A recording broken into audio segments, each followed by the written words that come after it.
Goed, ek sal gelees hier so Jesaja 43.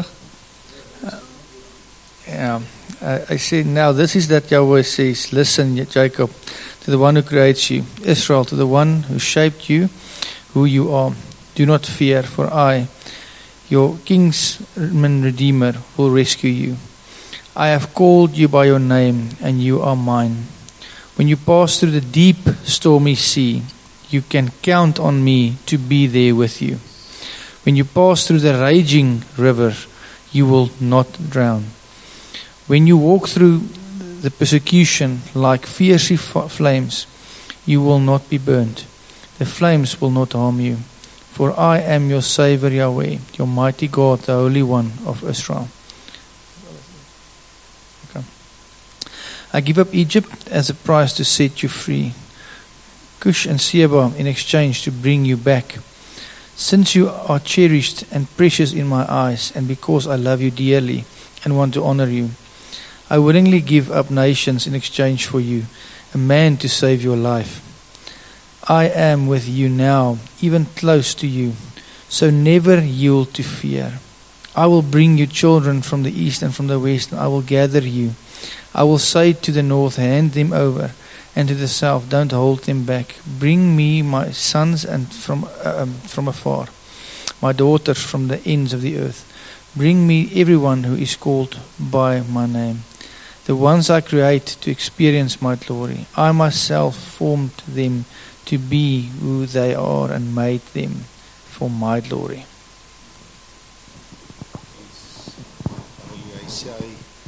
Sent a man, and thy man is Jesus to give you life. En wat 'n voorreg het ons nie vir so bemoediging. So almal wat deur enige vuur gaan, wel prys die Here dat ons ver oggend eintlik sonder dat ons dalk mag besef het, al klaar soveel bemoediging ver oggend gekry het, net uit dit wat nie hulle gelees het, uit die worship uit, verseker, yes.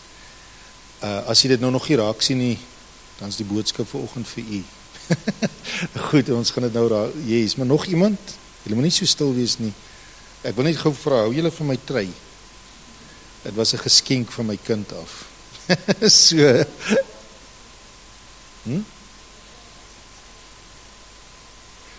Dis 'n storie agter die storie. Julle moet nou weet, as julle trou is reël, ek hier hemde uit. Want so het ek nou die dag meld hulle se troue gedoen en toe sekere mense nie 'n hemd daar gehad nie. Toe moes ek my hemd leen, toe ek met 'n trui getrou. Ja, ek het nog nooit so warm gekry op die troue nie. Goed. Yes. Nog iemand ietsie? Heinrich, jy lyk so of jy so vorentoe gereed. Yes. Goed. Nou, okay, kom ons deel vir oggend se boodskap nou. Die tema is, ek hoop hy's reg, dit was my vrou se keuse. Okay, so die tema vir oggend is, dis nie die enigste nie, so dis hoekom ons gesê het, 'n simptoom van 'n verwonde siel. Nou, ouens, ons mag dalk nou sê, nee, ons is alright, maar mag dit vir oggend die hart bedien, en ons elkeen maar, kom maar van tyd tot tyd, loop maar hierdie, ek meen is 'n gegewe, die skrif leer vir ons, solank ons op aarde is daar altyd challenges, so, nou soos ek sê, dis net 'n simptoom, dis nie die simptoom nie, dis een van simptome, so, kom ek hoor net gou vinnig, Mariette, wat dink jy?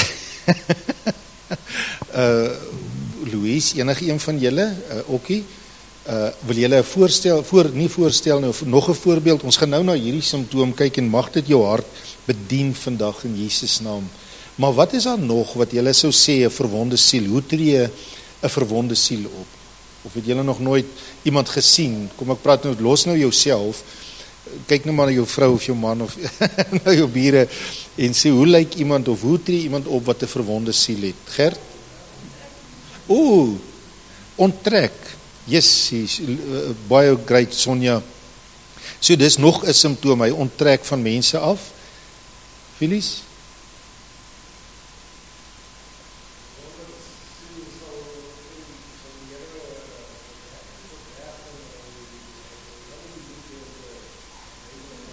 Jessie, Felies, maar jy kan, ons sal hom verskoon, want hy het nog klaar vanoggend se boodskap, hy verstaan hom klaar. So, nog iemand, Jacomay? Bitter, verseker. 'n Verwonde siel is net so vatbaar vir bitterheid. Louis? Selfbejammering, eina.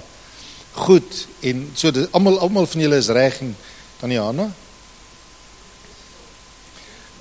Iemand wat baie stil is. So, nee, ek joke nie. Nee, ek joke nie. Rudolf?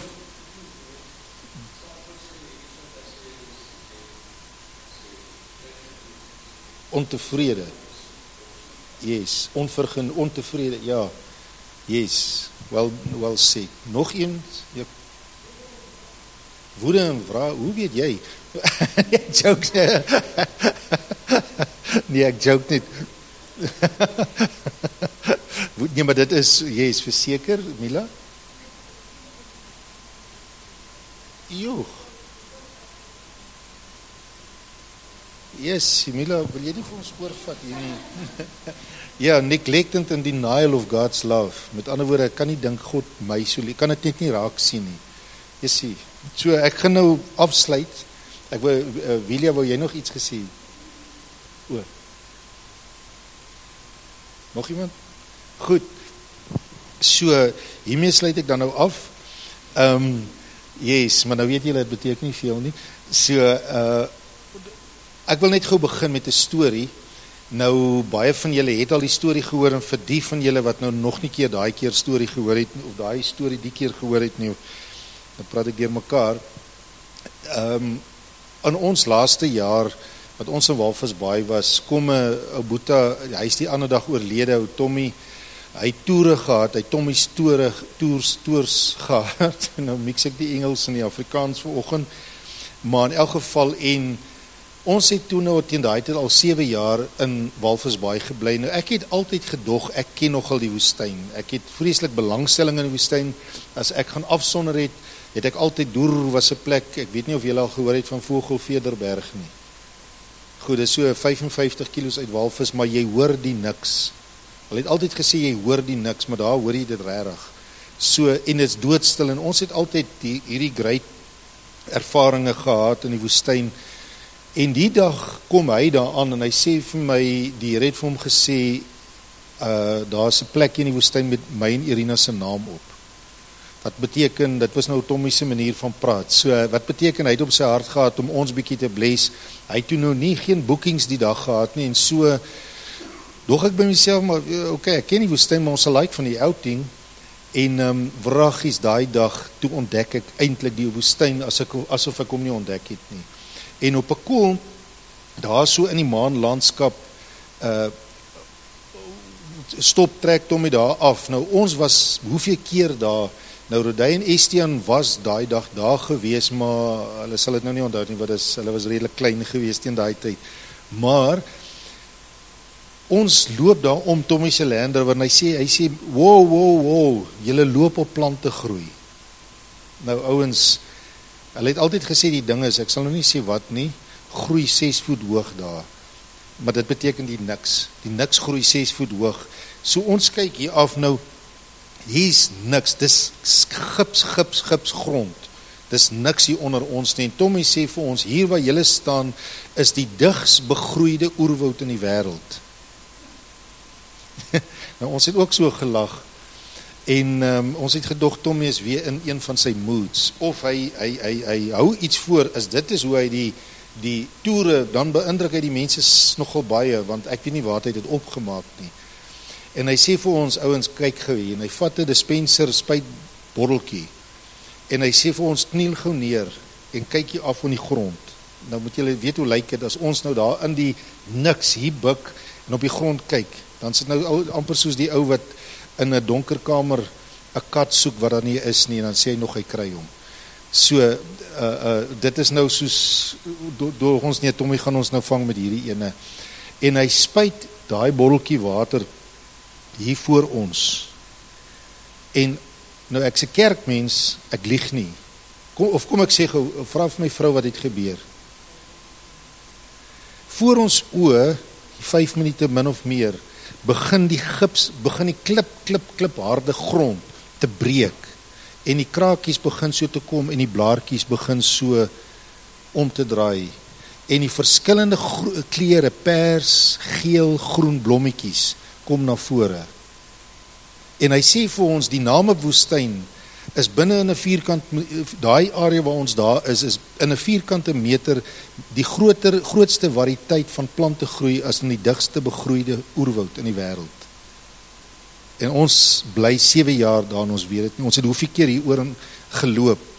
En ons leer die dag dat in 'n oerwoud raak jy lui. Stem jy saam? Want jy sien hierdie pragt, jy sien die waterval en alles, varings en alles, maar is alles dieselfde. Dit kom na jou toe, so jy raak lui, jy hoef nie te soek daarvoor nie, dit kom na jou toe, en tweedens is alles dieselfde oor en oor en oor. Daai jaar in Rodeise laaste insident toe dit so droog was in 2018 hier in Vryburg. Onthou soos dit, julle weet hoe droog dit toe was. En toe ry ons daar in die Suid-Kaap en ons is bewoe, want ons sien net plante en agapantusse wat hier teen die berge groei. Kan julle dit, het julle al daar gery, dan dink jy hier in Vryburg spoeg en plak jy jou lewe deur om een agapantus net bietjie te laat groei en daar hang dit sommer teen die berge wild. Maar in elk geval, maar wat ons toe besef is binne in daai woestyn, die digbegroeide oerwoud maak jou oë lui en jy waardeer nie meer die wonders nie. Ek onthou toe ons in Pietermaritzburg kom vir 'n troue, dit was met Annelies se troue, toe die vrektes hierso, julle sal onthou van die tyd toe die ouens die dooie karkaste na die leeuplaas, laat die leeuplaas vir die boere gesê het, ons leeu's kan nie meer al die julle dooie beeste opvreet nie, so droog is dit in Vryburg. Kom ons in Pietermaritzburg en die watervalle loop so, en ons sê vir die mense, hoe mooi is julle wêreld, en hulle sê, ja, as dit net nie so baie wil reën nie. Toe sê ons, jy weet nie wat jy nou sê nie. Maar in elk geval, maar toe ons daar buk, en die klem lê vanoggend, sê gou saam met my, buk. Toe ons buk, toe sien ons, en toe ons konsentreer daar, toe sien ons 'n groter variëteit van die wonders van God. So vanoggend gaan daar oor, ons praat oor 'n simptoom van 'n verwonde siel en elkeen van julle, of baie van julle wat iets geopper het dit eintlik gesien om te sê, mense sien nie die klein wondertjies, as ek dit so kan sê, van God raak nie. En met ander woorde, om te buk, om te sien, nou, wat het Dawid gedoen, toe hy in die, om te buk, om te klein, maar hy is nog 'n bietjie voor eintlik nou, Dawid, die skrif sê vir ons, dat hy klippies opgetel in die rivier, toe hy vir Goliat oorwin het, stem jy saam? Maar in 1 Samuel 17 vers 13 sê die volgende woord, wat ek wil uitlig vanoggend, hy sê, Dawid het die klippie gesoek. Hy het nie 'n rots gesoek nie. Hoe groot was Goliat gewees? Hy was 'n reus van 'n man, stem jy saam? Hy was nie verniet 'n reus nie, maar hoe groot was die klippie, met 'n verkleinwoord, hoe groot was die klippie gewees wat Goliat doodgemaak het? Hy was nie baie groot nie. Hy was inteendeel so klein, dat Dawid moes gesoek het vir die oplossing. So nou het julle klaar die boodskap gekry. God, kom ek sê daar, die woestyn, ja ok, buk, dis nou maar net my voorbeeld van in die woestyn, moes ons gebuk het, en ons moes gefokus het op die klein wonderwerkies, en somtyds ouens, God se begin, ja, somtyds moet ons buk, om die klein klippies, of die klein dingetjies, wat God se begin is, van die oplossing raak te sien. Druk ek my nou reg uit. Somtyds het ons nodig om te pos, en na die klein oplossingkies te sien, en ouens, dit wat Mila ook gesê, die Nael, 'n verwonde siel, sien nie, die oplossings raak nie, want hy verwag die rotse, hy verwag die watervalle, hy verwag die varings, en hy verwag die dig begroeide oerwoud, en hy sien nie die klein klippies, nie klein oplossingkies nie. Nou, so Dawid moes soek en hy moes buk om die klein klippie raak te sien. Ons lees, het jy hom daarso? Ons lees in die woord van Dawid se groot en magtige oorwinnings. Stem jy saam? Maar min mense besef, en ook die skrif leer, hy het orals waar hy gekom het hy magtige oorwinnings gehad. Want dis wat wie Dawid was. Maar, ouens, dit was 'n klein klippie wat sy groot reus doodgemaak het. Stem jy saam? Dit was 'n klein klippie. Dit was 'n klein dingetjie wat, hoeveel keer kom God, en die skrif sê vroeg en laat, daar's 'n skrif wat sê, vroeg en laat het ek oplossings na jou gestuur, in die vorm van mense. Hoeveel keer het die Here nie hierdie skrif deur die profete aan Israel gesê nie, ek het profete, ek het mense gestuur, vroeg en laat, maar jy het hulle nie raak gesien nie. Nou, God gebruik klein dinge in ons lewens. So, settle dit vir oggend, ouens. God gebruik klein dinge in jou lewe om groot reëse te oorwin. Amen. Ja, daar's 'n beautiful skrif in Job. Job 8 vers 7, ekskuus, is my handskrif. Job 8 vers 7 sê, jy sal klein begin, maar jou einde sal groot wees. Jog, wat 'n skrif. Wat 'n skrif om vir jouself te vat. Jy sal klein begin, maar jou einde sal groot wees. Nou, ouens, as ons net hierdie ding kan besef, alles begin nie groot nie. Amen. Nou, en daar's 'n skrif, hierdie is nou net inleiding, en dan gaan ek net 'n ding wil neerlê vandag. Maar daar's 'n skrif, wat ek glo, wat ek groot geraak het as kind, wat ek onthou het in die skole, was dit voortdurend gelees, in die kerk waar ek was dit voortdurend gelees, en dit was 'n algemene ding, sê gou saam met my, klein begin. Nou, Sagaria 4 vers 10. Ok, ek sien Willia is sommer pluk sommer klaar Bybel reg, wil jy hom gou vir ons lees, of Neil, gaan visie vinnigste Sagaria 4 vers 10. Lyk of Heinrich hom klaar het, want hy kom dadelik so reg op. Goed, hulle duis nou, wie begin? Wie is eerste, wie is tweede? Sagaria 4, het jy hom? Engels is dit Zechariah. Nie Zechariah.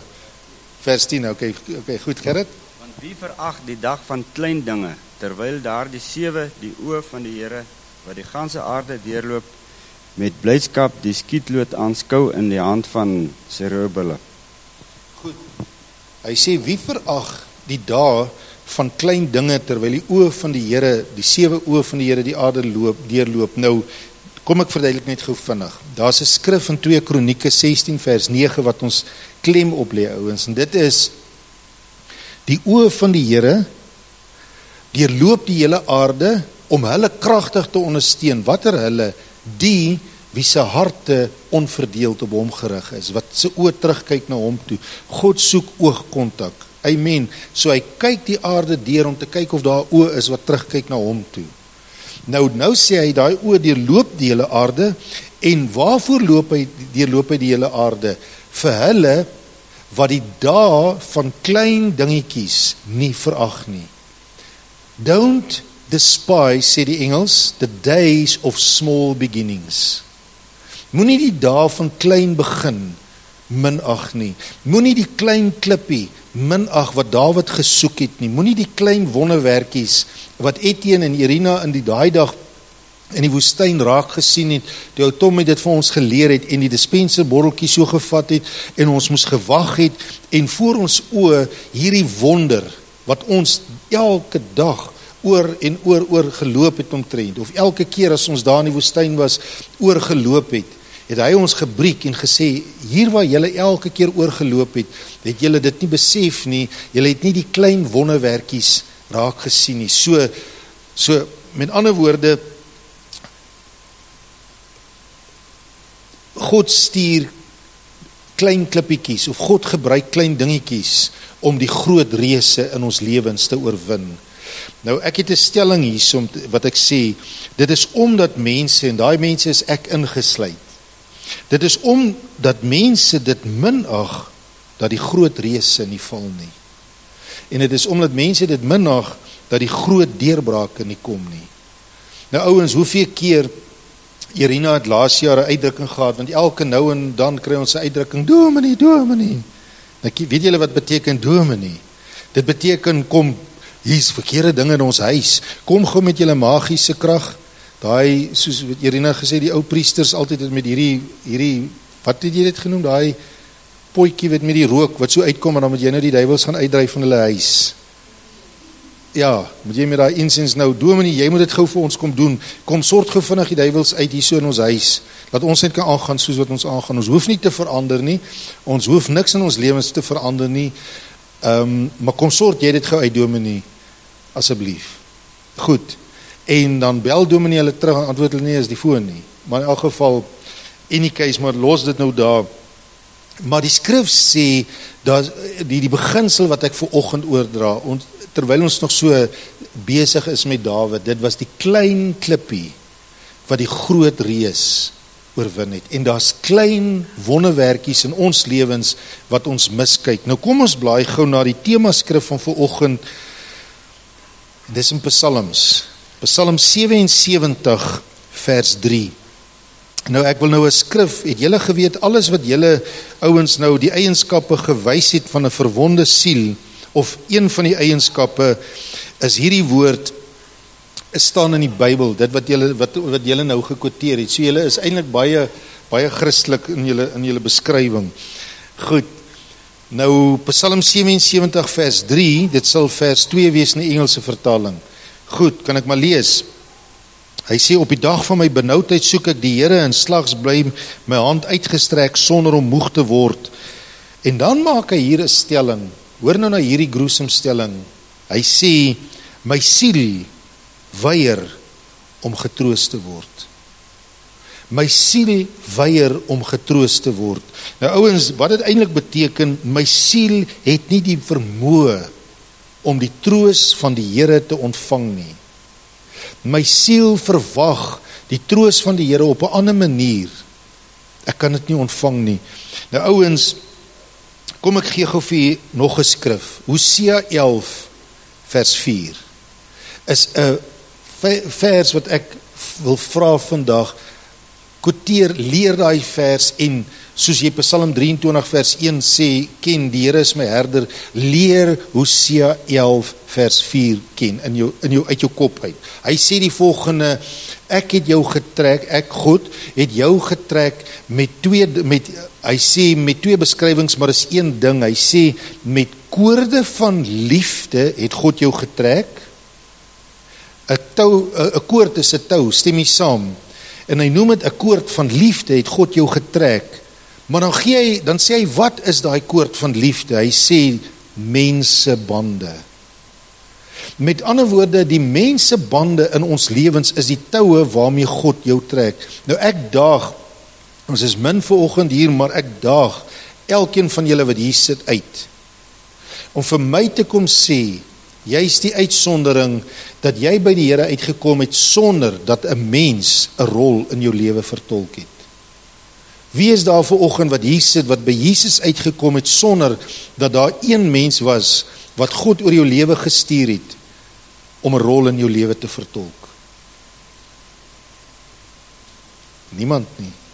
Met ander woorde, ons almal is getrek, nie getrek nie, ons almal is getrek deur God met 'n tou, en daai tou van liefde is 'n band, naamlik 'n mens.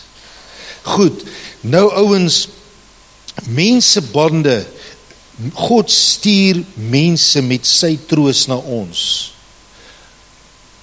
Daai klein wonderwerkie is meeste van die tyd in die vorm van 'n mens. Niel het vanoggend vir ons 'n skrif gelees, in daai klein dingetjie, in dit wat hy gelees het, was daar alreeds 'n troos, 'n bemoediging vir ons gewees, iets om aan vas te hou. En nou ouens, maar ek het nou gedink om dit te quoteer, maar kom ons lees dit, Jeremia Ek glo, ek het al baie van die weet, ek verwys baie daarna toe, Jeremia 17. Maar kom ons lees dit vanoggend, dat die twee verskille tussen iemand wat sy oë van nie op God het nie, en iemand wat sy oë op God het. En hy gee 'n straightforward verduideliking hierso, Jeremia 17 vers 5 tot 8. Kan ek maar lees, is jy almal daar? Goed, ons gaan nou lees. Jeremia 17 vers 5 tot 8. Right, nou kom ons gooi hom. Vers 5 sê, so sê die Here, vervloek. Nou kom ons pos net gou.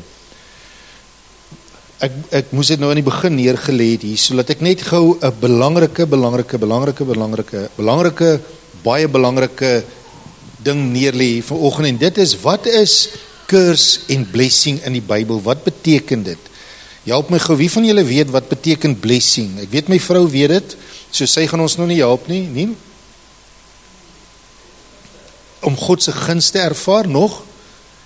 Die definisie, die Hebreëse begrip, die Hebreëse kultuur se begrip van blessing is, hoor nou gou mooi, het jy dit daar? To be able to prosper.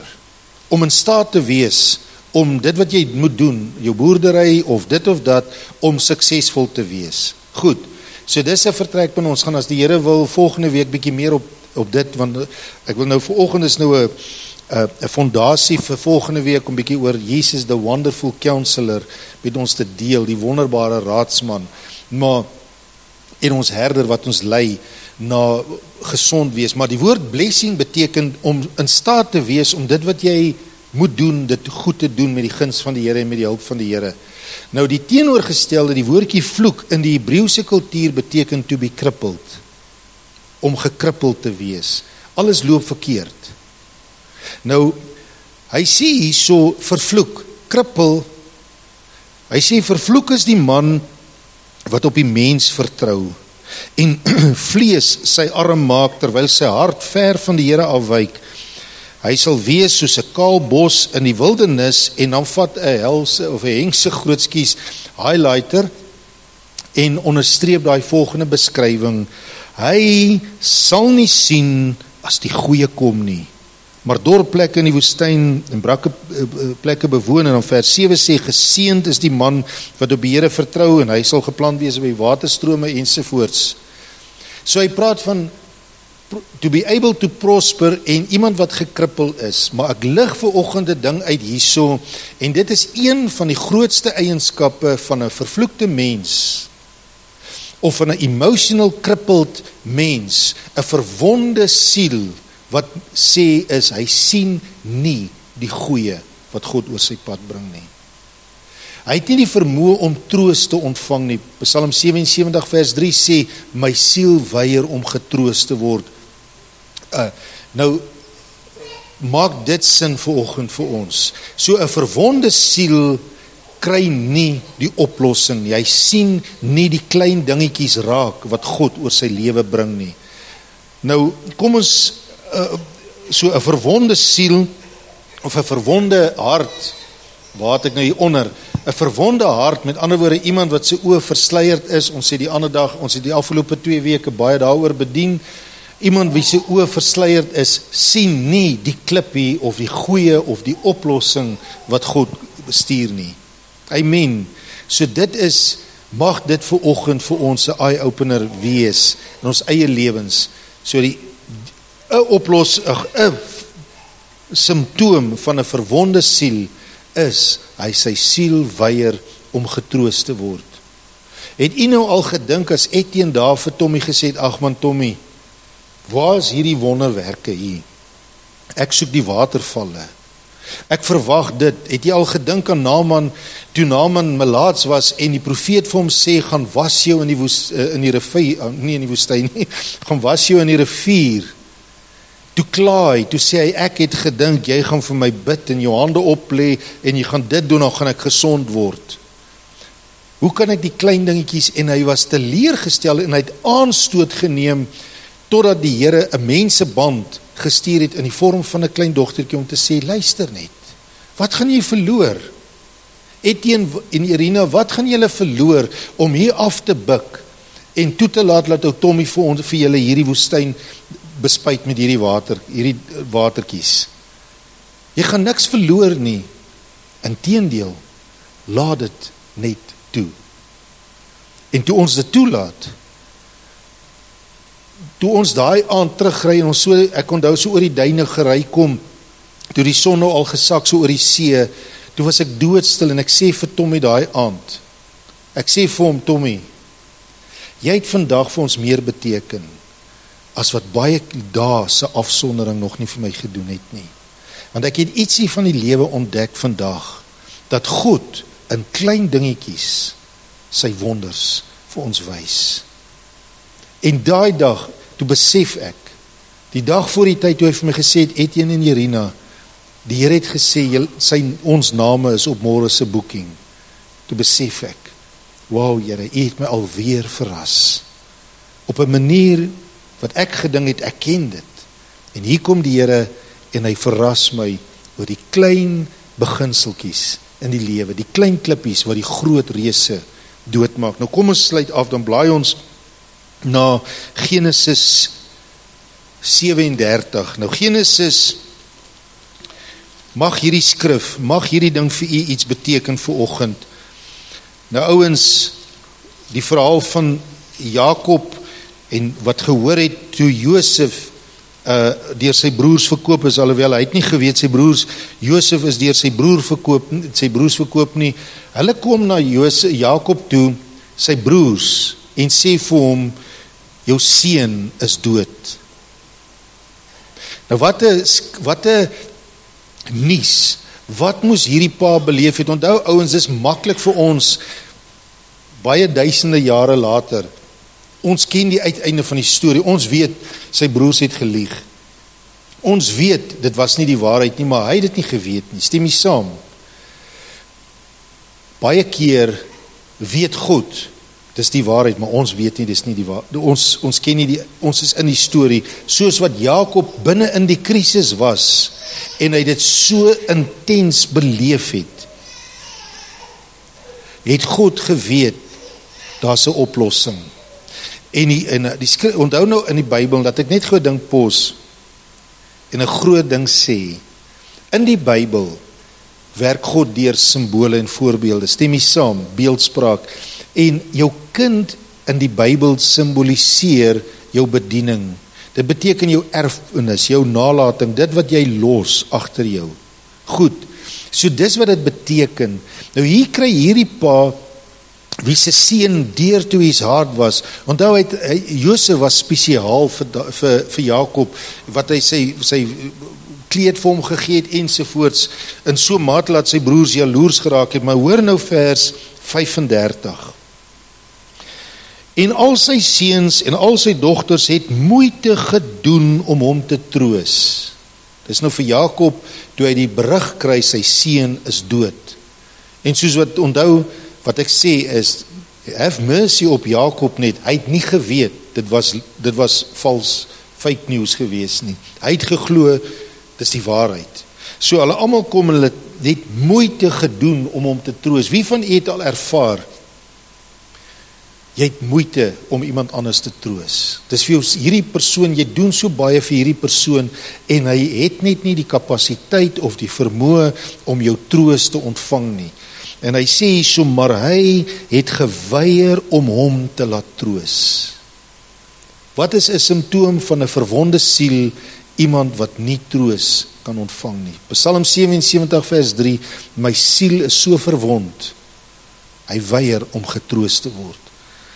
Hy het geweier om hom te laat troos en gesê, hoor nou hierdie woorde, treurende sal ek na my seun in die doderyk afdaal. So het sy vader hom dan beween. Wat hy eintlik daarvoor gesê het, hoor nou mooi, ek het niks verder om voor te leef nie. Ek kan maar net sowel self doodgaan. Dis want hy sê, ek kan nou maar net sowel saam treurende in die doderyk ingaan. Nou ouens, hoeveel keer het ons as mens nie in ons eie lewens of te doen gehad met iemand wat eintlik opgegee het nie? En hoeveel keer het God nie oplossings vir ons gestuur? Want die waarheid was, sy seun was nie dood nie. En as iemand daar vir hom gesê het, nee maar Jakob, jy moet net glo dat God die God is wat lewe gee en alles, so hy vir hom gesê het, man luister, ek het niks meer om voor te leef, my siel weier, en hoe meer moeite almal sy geliefdes om hom gebring het, om vir hom te sê, om hom te troos, het hulle met meer en meer moeite, het hulle dit nie reg gekry om hom te troos nie, want al wat hier gebeur het is, hy het sy hoop verloor. Yes, dis 'n bad place om te wees, ouens. Nou ouens, Jakob kan nie die troos ontvang nie, en hy het voel, hy het niks meer om voor te leef nie. Nou kom ons kan nou nie, onthou nou, dit is nou to be continued, so volgende week gaan ons aan, maar ons kan nie die boodskap net hier afsluit, as daar nie 'n stukkie hoop is nie. So kom ons blaai na Genesis 45, vers 27. Hier kom die nuus, dat dit toe al die tyd nie die waarheid was nie. Hoeveel jaar later, in die tussentyd, kom hulle in Egipte en sy broers, en die volgende oomblik toe kom hulle voor die Josef, en jy ken die storie, jy ken die verhaal, hoe kosbaar dit was. Dit is een van die mooiste kinderstories. Ek onthou baie keer toe die kinders klein was, en ons speel vir hulle die Bybelstorie daai tyd, dan sit ek en Irina mee, en dan gaan speel hulle buite, en sit ons die storie en kyk. So kosbaar was dit net vir ons, toe sy broers, toe hy begin sing het daar, en hy sê wat julle sleg bedoel het, soos hy skrif sê, het die Here goed gemaak en alles. Maar nou kom die goeie nuus. Vers 27 sê, Genesis 45 vers 27. Maar toe hulle om al die woorde van Josef te kenne gee, wat hy met hulle gespreek het, dis nou daar in Egipte, en hy die waan sien wat Josef gestuur het om hom te vervoer, wat hulle moes gesê het, gaan haal vir pa, sê die skrif, hoor nou mooi, en vat weer 'n highlighter, het die gees van Jakob, hulle vader, lewendig geword. Het jou gees vanoggend die kapasiteit om weer lewendig te word, om te kan reageer op die goeie nuus van die lewe, op die klein klippie wat God gestuur het. En ek het nou die dag, toe lees ek dit net so bietjie in verskillende vertalings, en dit was so mooi, en weet jy, een van die mooiste vertalings hierso vanoggend is, glo dit of nie, baie mense lees en hulle sê, ja, maar die nuwe vertaling gaan nou baie goed verloor. Hier vertaal die nuwe vertaling het vir my eintlik so spesiaal. Hy sê, terwyl die ou vertaling sê, sy gees het lewendig geword, sê die nuwe vertaling, hy het begin belangstel. Yes, wat 'n woord. Wat 'n powerful woord. Sy pa het weer begin belangstel in die lewe. Hy het begin vra, regtig? Ek wonder wat hy alles gevra het daar, toe sy pa begin belangstel het. Die Amplified sê, hy sê, warmth and life came back in him. En as hy sê, warmte het teruggekom in sy siel, jy weet, 'n lijk wat dood is, raak koud, stem jy saam? En jy weet van die dogtertjie en gebeurtenisse waar mense in die skrif opgewek was, sê die skrif het hulle weer warm geword. Dit beteken as sy siel warm geword het, moes sy siel dood gegaan het. Emosioneel dood gegaan het, in so mate dat hy nie kon troos ontvang nie. Nou ouens, dit is wat hy hierso sê, he became warm and life came back in him. Nou, ek het net hier 2 vrae. En dit is nommer 1. Sal jy hierdie klein klippie van goeie nuus kan glo vandag? En wat is daai goeie nuus is? Jou seun is nie dood nie. Dit wat jy gedink het is dood. Jou hoop, wat jy baie keer gedink het is dood, is nie dood, soos wat die vyand en die lewe dit wil portrei nie. Die tweede ding is, wat ek wil sê is, en sal jy kan oplewe, omdat jy die goeie gesien het. Onthou die skrif sê in Jeremia 17 vers 6 sê, hy sien nie as die goeie kom nie. Hy sien nie as die goeie kom nie. 'n Simptoom van 'n verwonde siel is om nie te kan sien as God die oplossing stuur nie. Om nie die klein klippies raak te sien, of die klein wonderwerkies wat God oor ons lewens bring raak te sien nie. Nou, ek quoteer vandag net, en dan wil ek sommer vir u bid vandag net. Amen. Nou, Hier's 'n skrif wat ek nou so gaan quoteer, uit my kop uit quoteer, omdat dit 'n belangrike skrif is, Romeine 15 vers 13, ek hoop ek quoteer hom nou reg. Hy sê, en mag die God van die hoop. Wat is God? Wat se God is God? Hy is 'n God van hoop. En solank God nog daar is daar hoop. Amen. En hy sê, mag die God van die hoop, dis sy eienskap wie hy is, julle vul met 2 eienskappe, naamlik alle blydskap en vrede. Nou ouens, sê gou saam met my, 1 plus 1, of 1 plus 2 is 3. Glo julle my, dankie. Hier's iemand wat daarvan hou, of die ander. Goed. Vrede en blydskap is gelyk aan hoop. Vrede plus blydskap is gelyk aan hoop. Want hy sê die God van die hoop, dit wie hy is, gee wie hy is. En hy gee 2 dinge, hy sê blydskap en vrede. En dan hoekom sê hy dit? Sodat ons oorvloedig kan wees, met ander woorde, dat ons dit verander kan gee. Hy sê, deur die geloof, vrede en bly, of kom ek quoteer dit van die begin af, mag hy die God van die hoop, julle vul met alle blydskap en vrede deur die geloof, dis die basis waar ons dit ontvang, sodat julle oorvloedig kan wees met blydskap en vrede deur die krag van die Heilige Gees. Met ander woorde, dat dit wat in ons lewens oorloop, om ander oorvloedig te gee, deur blydskap en vrede vir hulle te gee. Maar die eienskap vir oggend is, dis die God van hoop. Dis die God van hoop.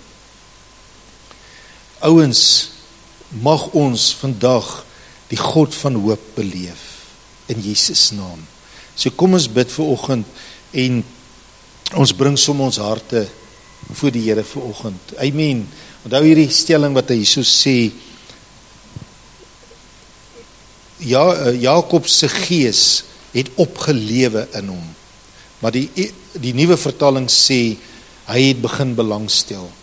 Nou ouens, as ons belangstelling en hoop verloor het, dan het ons eintlik alles verloor. En dit is wat ons nooit moet wees nie, waar ons nooit mag kom nie. Amen. So mag daar weer 'n honger, mag daar weer hoop, mag daar weer belangstelling in jou hart vir die woord wees, mag daar belangstelling in jou hart wees om die klein dingetjies van God te soek. Onthou die skrif sê, Dawid, ek het net soos wat Etienne en Irina moes gebuk het Dawid gebuk en hy het gesoek vir die klein klippies. En as ons by daai punt gekom het, dat ons dit nie meer soek nie, het ons op 'n baie ongesonde plek gekom in ons lewens. So wie is daar vir oggend wat sommer net sê, ja man, ek wil saam bid vir oggend, en ek wil vir oggend regtig die Here vertrou, dat ons die klein dingetjies nie sal minag nie. That we will not despise the days of small beginnings. Amen. So kom ons bid saam. Halleluja. Vader, ons dankie dat U die God van hoop is, want dis wie U is. U is die God van hoop. Halleluja. En omdat U die God is van hoop, vul U ons met die eienskappe, met die 2 bene waarop hoop staan, naamlik blydskap en vrede. Vanoggend toe lees Niel vir ons, dat ons dit bedink, wat goed is vir ons, dat ons fokus plaas op die God van hoop, en die vrede van God, wat alle verstand te bowe gaan, sal julle harte en julle sinne bewaar.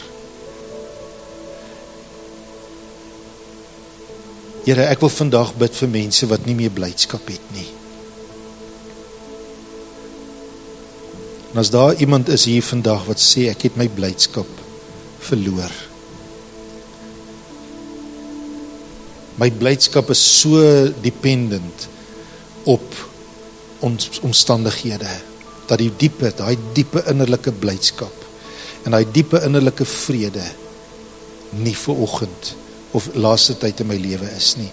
Nou terwille van, weer eens terwille van agting en respek wil ek vra dat ons nie nou sal rondkyk nie, maar as daar iemand is, net terwille van dat mense die vrymoedigheid het om hulle hand op te steek, as daar iemand is hier vanoggend wat sê, ek het nie regtig blydskap nie. Wil jy nie sommer jou hand opsteek en sê, bid saam met my nie. Yes. Halleluja. Dankie Here.